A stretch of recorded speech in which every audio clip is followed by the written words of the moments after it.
So renal angioplasty, I think, is always an important angioplasty for cardiologists, radiologists, vascular surgeons. So most of the time, you know that a renal artery stenosis is an atheromatous stenosis, but in India, you can find a lot of arteritis. So renal stenosis is frequent. It's a progressive disease associated with increased mortality, morbidity, cause of hypertension, deterioration of the renal function, and may induce congestive heart failure, unstable angina. And to diagnose renal stenosis, it's easy with MRI, CT scan, duplex scan, and of course, angiography. How to manage renal stenosis? Surgery? No. No, at first intention, because of high morbidity, mortality. We have very rare indication. Medical treatment on the vascular procedure, it's maybe the first treatment to be proposed. And we had 3 randomized studies and proving, and 2 meta-analyses demonstrating the superiority of PTA over medical treatment. And after that, we had also a study, medical therapy versus PTA stenting by Lozito, demonstrating the superiority of PTA stenting. So we believe that stenting was the first step when we had renal stenosis. So superiority of renal stenting over PTA alone because of the technical success, restenosis rate, which is reduced. But now this value of renal stenting is discussed, and the procedure is in trouble because there is a major mismatch between angiographic result and clinical result. Because with this meta-analysis, more than 1,200 patients, you can see that renal stenting offered no benefit in terms of blood pressure control, renal function preservation, all-cause mortality. So we could say, why to do renal stenting if you don't have any benefit over medical treatment? In fact, we had 2 randomized studies, Astral study and STAR study, which conclude the same thing. Stenting is not superior to medical therapy, but this study are questionable study with poor technique, poor result. For example, in Astral study, the technical success rate was 82%. If you had 82% of technical success, you have to change your job. Inexperienced interventionists, numerous complications, numerous limitations, biggest flow, no protection device. So it's difficult to take into account these 2 studies, Astral and STAR study. And it is probably not the procedure, but the operator that are the problem. And we can say that stenting keeps indication when you have hemodynamically significant renal artery stenosis accompanied by 1 or more of these following features: progressive or acute deterioration of renal function and or severe uncontrolled hypertension, cardiac disturbance syndrome, renal function decline with the use of agents blocking the renin-angiotensin system, unilateral artery stenosis, severe bilateral stenosis, and dialysis-dependent renal failure. So we have indication. But how to obtain good result? You must have good indication, good techniques, experienced operator. Good indication. That means good patient lesion selection and how to select the lesion. Imaging, yes. Angiography, ultrasound, CT scan, MRI, but with angiography we have limitation because it's sometimes difficult to quantify. So it's important to take the gradient during the procedure. So take the gradient and also the fractional flow reserve. Maybe you could do that. IVUS also to know exactly what is the importance of the stenosis. Resistance index by duplex scan. Radermacher, for Radermacher, a resistance index greater than 0.8 was associated with a lower probability of improved blood pressure or renal function after stenting. In fact, no. with Zeller, we have now demonstrations that even with a high resistance index, we can do a renal stenting. So it's not a contraindication. Biomarker, maybe elevated BNP correlates with blood pressure improvement after renal artery stenting. Captopril scintigraphy, you know that it can be inaccurate in the presence of renal impairment, and it's largely abandoned. So it's important to have good technique, experienced operators. So you could do PTA alone with plain balloon, cutic balloon, but in fact we have few indications only with PTA alone. Fibromuscular dysplasia, maybe Takayasu, but maybe you could discuss that. Fibromuscular dysplasia, like in that case, just with a balloon, we can open the artery and have a good result. Most of the time, it's PTA stent, and it's a coronary technique with monorail system, balloon stent, coronary guide wire, and you do a direct stenting in most of the cases, at least 90% of the cases. We predilate only 10% of the patient with coronary balloon. We predilate only very tight stenosis, calcified stenosis. So for the approaches, most of the time we use femoral approach, and we use brachial approach only in case of femoral failure, because it's more complicated. You have a risk of cerebral complication, arterial thrombosis. So at least in 98-99% of cases, personally, I use femoral approach. Radial approach, also that's the same as femoral brachial approach. Femoral approach. So you need selective catheterization of the renal artery with a guiding catheter or a long sheet. So you use, as I told you, coronary technique and coronary monorail balloon. And you have to choose your guiding catheter depending on the anatomy of this renal artery. If it's an artery like that or angulated, so you use different guide catheter. So most of the time, femoral approach, we could say for the right kidney, you puncture the right femoral artery, for the left femoral artery, and you know this technique. You place your guiding catheter, you cross the lesion with the guide wire, you inflate, if you predilate, you place a balloon, you predilate, and after that, you place a stent like that. So it's another example, tight stenosis, predilatation, and the stent. So we may use also the coaxial technique for cephalad-oriented arteries. So that means that you place, for example, a Simmons catheter inside your guiding cat. You advance your Simmons catheter over the wire, you place inside the artery, and over this catheter wire, you advance your guiding catheter, and after that you place your guiding catheter just at the ostium of the artery, and you remove your catheter, and you can dilate. So even very angulated artery like that, you can do that, this renal angioplasty by femoral approach when you use this technique, as in this case. No-touch technique, it's a technique we could use to avoid atheroembolization, but I think we will discuss that later. Excuse me, you can use the brachial approach, but as I told you, I prefer femoral approach most of the cases, and by brachial approach you use long guiding catheter. For example, MP long guiding catheter you place at the ostium.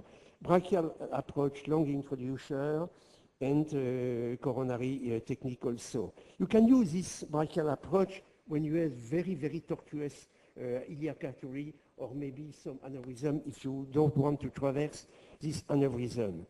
And for the choice of balloon stent, you have, in terms of diameter, same diameter, choose for the stent balloon same as the artery. Never overdilate a renal artery. For the length, you have to cover the entire length of the lesion, use premonted stent monorail system, so you can dilate with coronary balloon or maybe peripheral balloon if you want. But what is important, stop inflation if the patient has back pain, because that's the risk, you have a risk of dissection and rupture. Primary stenting most of the time, and you have to place a stent for all ostial lesion, bilateral stenosis, solitary or single functioning kidney, ulcerative, and maybe lesion with embolic risk. Selective stenting, if you want to discuss only PTA, PTA angioplasty, PTA alone, but most of the time you use stenting. Very important technical point, ensure that the lesion expands sufficiently before stent implantation. Otherwise, it's impossible to expand the stent. And that's the case in fibrous lesion, Takayasu. Never do a direct stenting in arteritis, like in that case. You see, this stent not well expanded, impossible after that to expand the stent. So it's better to use other technique, cutting balloon, even rotablator, if it's fibrous lesion. So choice of the stent, balloon expandable stent, majority of the cases. Sometimes you could use cover stent, drug-eluting stent, you can discuss that for restenosis, small vessel. But with the GRID study, the results are not better after drug implantation, drug stent implantation.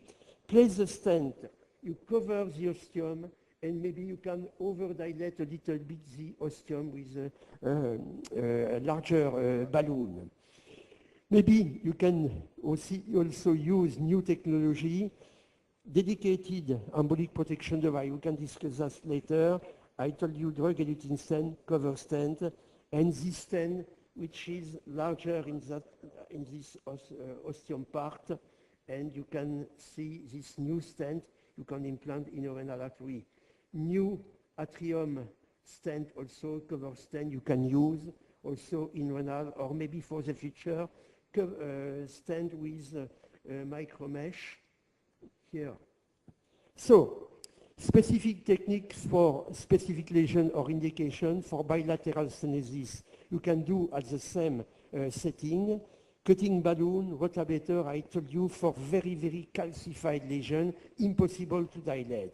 For bifurcated lesion, also, you can use just one approach, femoral approach, and do this technique and enlarge the stent here.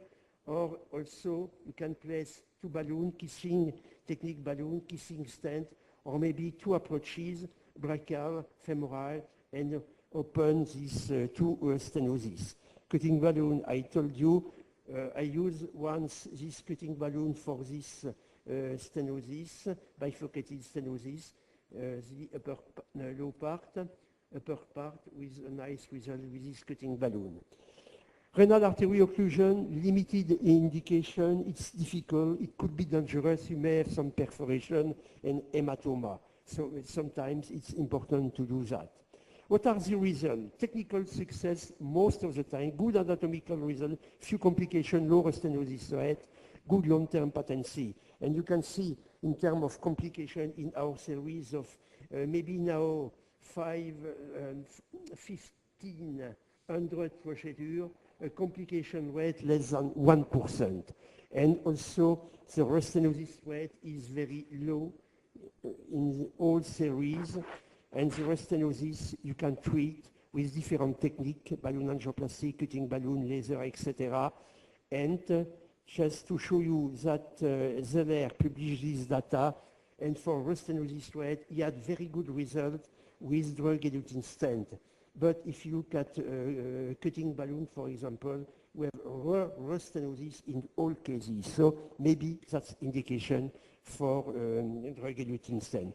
Complication, I don't want to show you this complication because Tyrone Collins will speak on that. You see in our series a very low complication rate. So just to discuss the problem. Excuse me, I skip this slide. Just to discuss the renal dysfunction.